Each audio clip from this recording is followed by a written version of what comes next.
I think I first started when I was at school with like smoking. I was the one with the other kids that were hiding from the teachers smoking at school. And as it does, that led on to weed and then, you know, harder stuff like coke and MDMA and things like that. I remember taking ketamine for the first time and it was just the most awful high I've ever had. I remember just being really disorientated, couldn't figure out where I was. My body felt really bizarre, like I was having to drag my legs as I was walking. And I remember even when I was high at that time thinking, what have I done here? Like what have I taken? This isn't fun at all.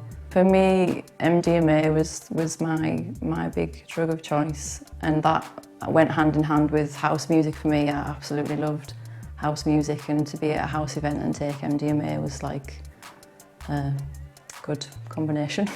As I was coming up, just going and standing next to a speaker and just having that sound coming through whilst the drug was kicking in and coming up, and it just being, you're in that moment, there's nothing else matters, you can't hear anything else, you're just in this zone, in this space where you feel what I thought at the time was like freedom, really.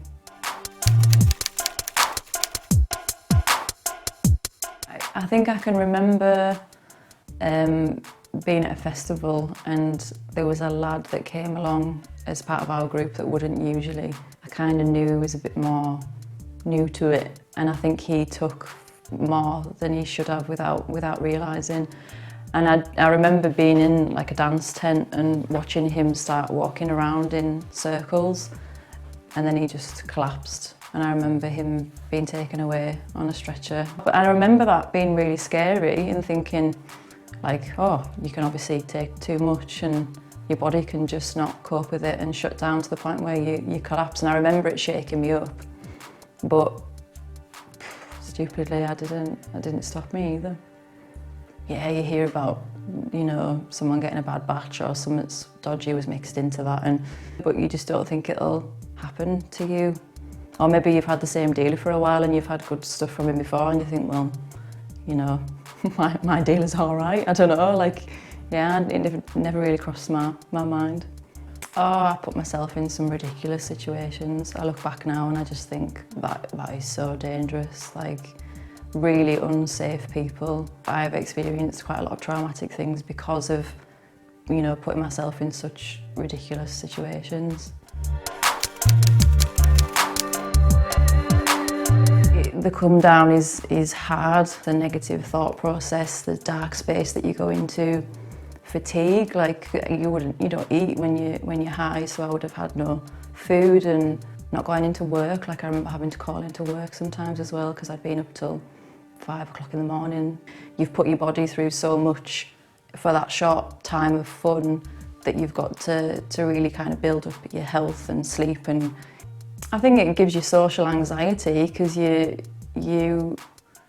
confident when you're on drugs. You're the life and soul of the party. You're having all these conversations with people, and so then put yourself back in a social setting, but without the drug. What does it look like? You know, you've not got that kind of confidence boost.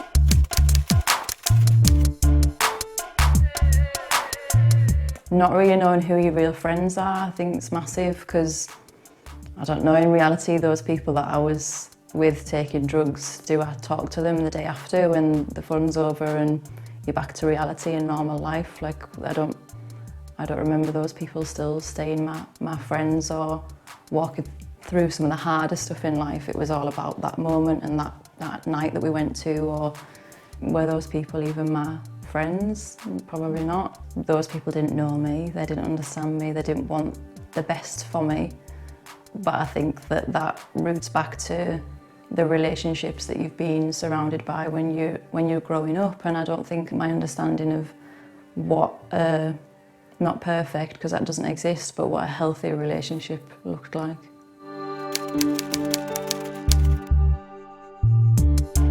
It took me a long time to link struggles that I was having in my day-to-day personal life back to the fact that I was taking drugs.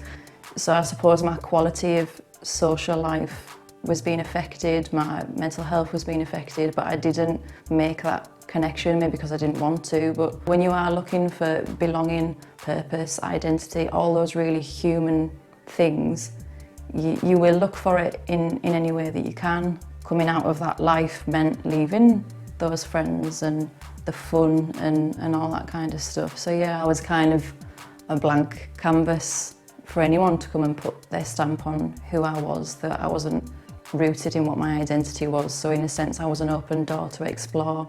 I believed my identity was in those people and those experiences, but in reality, I didn't really have much of an identity at the time. I didn't know who I was. I think in terms of my upbringing, there was love and there was safety. There was good people, but unfortunately, you know, people haven't always dealt with their stuff and their brokenness and their wounding. So I think my caregivers made choices that didn't benefit me without meaning to. When I look back now, I see myself as looking for love in all the wrong places, just wanting to be loved, but what does that mean and what does that look like? And even now I look back and think, why did I settle for those relationships? Why did I settle for that? Like I'm worth so much more. I think my self-worth and self-esteem was very, very low. I didn't know my value at all. And I think when you don't know your value, you do entertain things that in reality, they're not good for you. And I think deep down you know that, but somehow you're accepting and putting up with those relationships and those people. I don't remember ever talking about stuff. I don't remember, you know, anybody saying to me, how are you feeling? Like, are you okay? Do you need anything? Do you need some help? I don't remember anybody creating a safe space for me to just open up and be able to talk about what was going on in my heart or how I was struggling, or the fact that I didn't think much of myself, that I didn't understand what self-love looked like, or that I was really clever and that I was capable of a lot. If I knew that about myself, I was capable of a lot. And I think that one of the biggest things for me now that I'm an adult and now that I have my own family, I've got 2 girls, is to talk about stuff. Like we need to create a culture more where talking about issues, you know, emotions, and I mean really talking about the real stuff, like the vulnerable, this is who I am, this is my mess, and finding those safe people, whether we can have that professionally or we just seek those people out to lay our stuff down with, I think is absolutely huge. And I do wonder what things would have been like for me when I was younger if someone created that environment for me, if someone listened.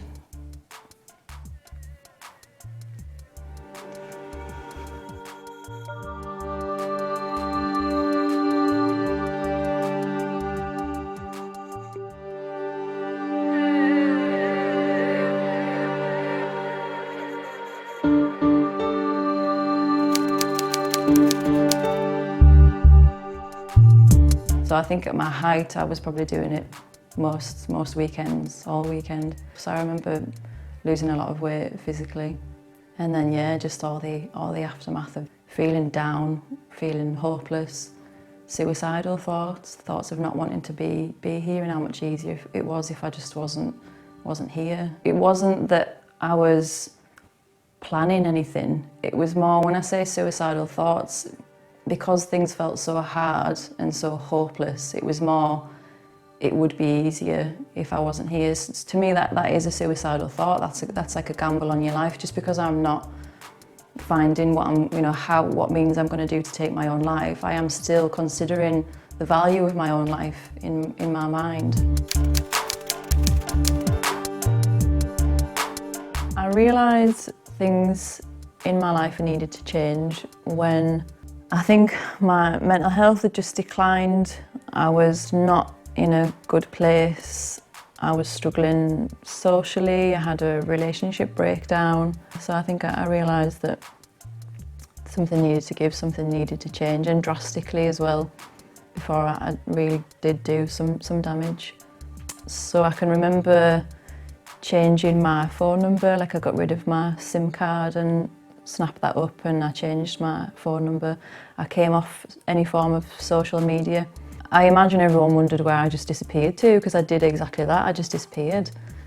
There was one particular woman who just invited me over to her house for a coffee, and I remember sitting with her for the first time, and she just asked me some questions about who I am and where I've come from, and I remember this kind of alien feeling of like, oh, you know, someone's interested in my backstory or what I like, what I don't like. And I remember this person just creating an environment of real safety for a back and forth conversation with me and her. And I think I probably, for the first year of our relationship, sat on that couch and had a good cry. She never really tried to fix anything for me. She just listened. Yeah, I think it was just that talking and verbalising all of this stuff and all of this pain really helped with processing things, debriefing, having an outside perspective, like someone else to look in and say, that was probably really damaging for you, or that wasn't right, that wasn't healthy, you know. Not in a way of blaming, but just in highlighting the realities of what could have caused me such a deep lack of self-worth. I think what's been most difficult and has been such a journey is learning how to communicate with people in a healthy way. Learning how to have and maintain healthy relationships has probably been one of the biggest challenges for me. It's really important for me to be in relationships where I know that person has good intentions towards me. If something crops up in my life now, I know who would be best to take that to and maybe who wouldn't. Everybody has chaotic things that they would probably rather hide in their own life, and there's shame attached to it, guilt attached to it, whatever it is. But I think taking that step with the right person to open up that part of yourself that you would probably usually try and hide is one of the keys to really deep, sincere, genuine relationship connection, especially in today's society where you've got social media, you've got people only posting highlights of their lives, and I think it's an illusion to think that other people's lives are somehow better or more perfect than yours. Everybody has stuff that they have to deal with, insecure thoughts, you know, not feeling good enough, not feeling like body image stuff. I think everyone struggles with these elements.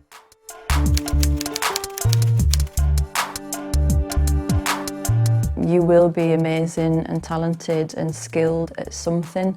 Find out what it is and go for it. Go and get yourself a hobby, go and apply it to a career that you might want to do, or channel all of that time or that energy into something that's going to produce something in your life. If you're holding stuff, secrets, traumatic experiences, and you're not verbalising those things with a trusted person, then find somebody in whatever way you can, like even if that's professional capacity or by going to a teacher at school or whatever it is. Go and talk to somebody, go and find someone that you can get all of this out with and have that conversation with.